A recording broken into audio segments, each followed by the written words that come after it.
All right, so, well, let's see. So this is probably the most significant announcement of the day is that we're excited to announce that we're going to be building a Gigafactory in Mexico.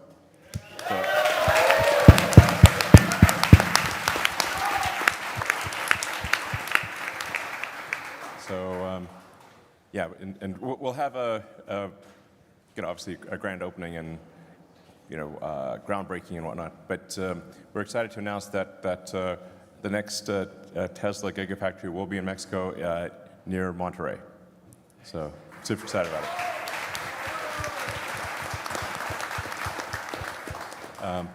Now, I do want to emphasize we will continue to expand production at all of our existing factories, so including California, Nevada,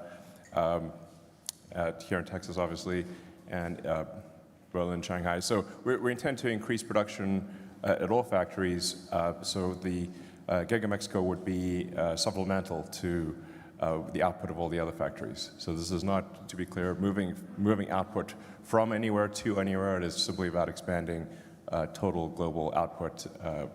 Yeah, so it's going to be good.